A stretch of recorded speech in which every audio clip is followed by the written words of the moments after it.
Hi, welcome back, and in this video we're going to give you a quick preview of how I created the Prairie Road scene. If you remember from a previous video, I mentioned that I cut out a template so that I could remove it and put it in my workshop to work on the Prairie Road scene. That's a lot easier to work on it in a workshop than it is on the layout itself. So that's what I've done. I've given it cut out a coat of paint, and I've already planned out where everything's going to go. I'm going to have lighted cars and trucks and buildings and a creek that runs through it, and I've planned all of that out. So now I'll take that template back to the layout and place it back in to determine where I have to drill holes for all the electrical work that I'll be doing, because there's going to be lighted poles, lighted cars, lighted trucks, and the like on this scene, so I have to drill holes for all the wires. So I figure that out and then drill the holes. Then I take the template back to the workshop, and now I'm going to start working on the creek that runs through Prairie Road. And you can see I've already created the culverts for the water on either end of the creek. And I'm going to be cutting out the creek with an X-Acto knife right into the template of the board here. And once I cut out the creek, I'm going to be smoothing down the remaining part of the styrofoam and then giving it a coat of paint because I'll be pouring in some scenic water effects, and that liquid water has to seal inside the creek itself. I don't want it to leak through onto the board below, so I'll give it a good coat of paint and then a good sealing with scenic cement, and that will help hold the water effects solution in there when I actually pour the creek in.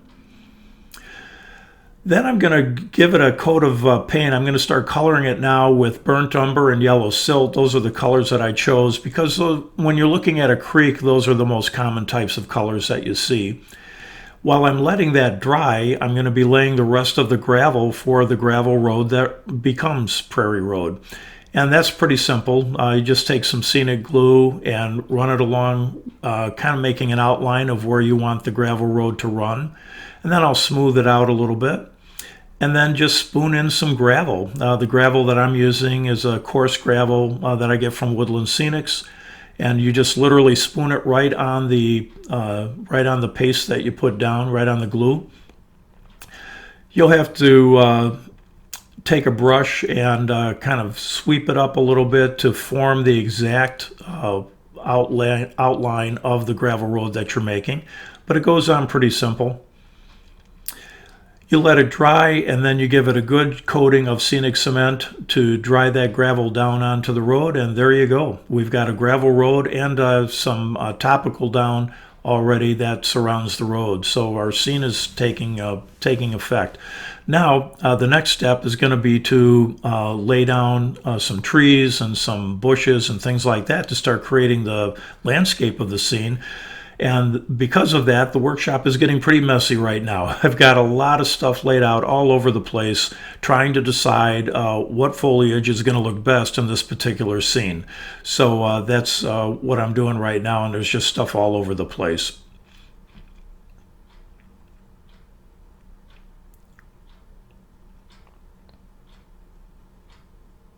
Just before I start putting in the foliage, I want to add one more realistic detail, and that is a dirt shoulder along the gravel road.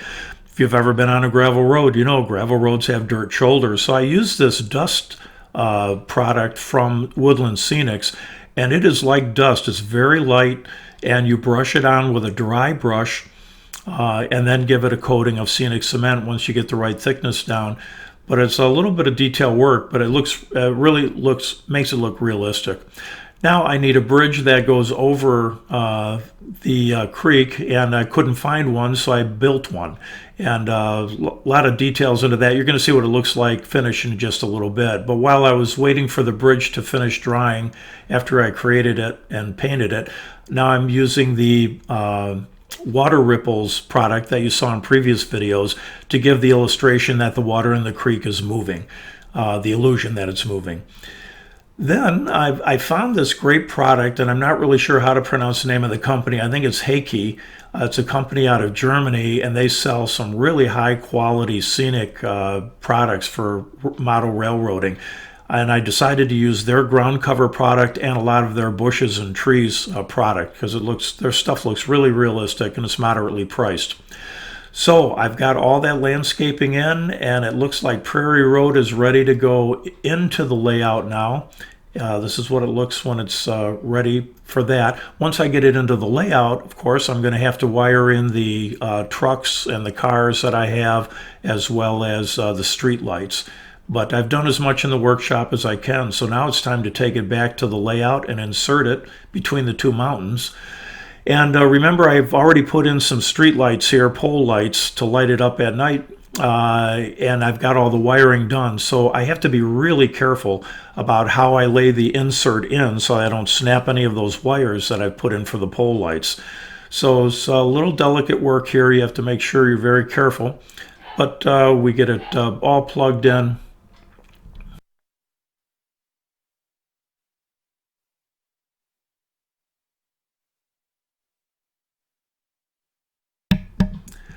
And the way that I cut this, it's really literally a perfect fit, so I don't even have to glue it down or anything to secure it. It just pops right in there. And now I can reposition the pole lamps and get those set, and I can put in the car and the truck that are lighted, get those in the scene, and finish up some surrounding trees on the landscaping on the mountains, and I will be all done.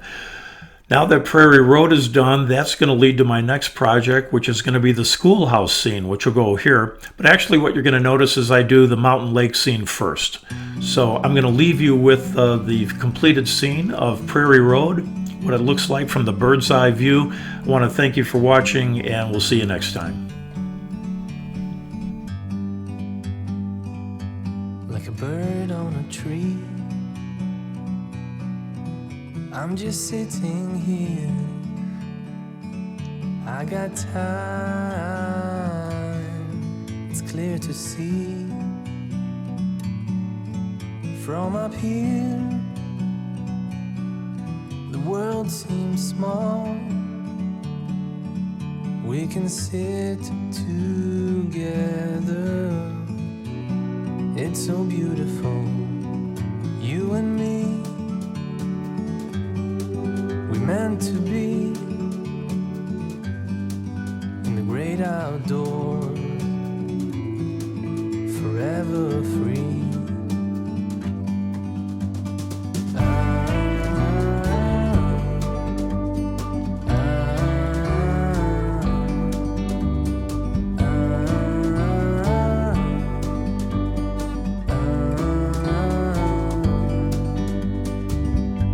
Sometimes you need to go and take a step back to see the truth around you. From a distance you can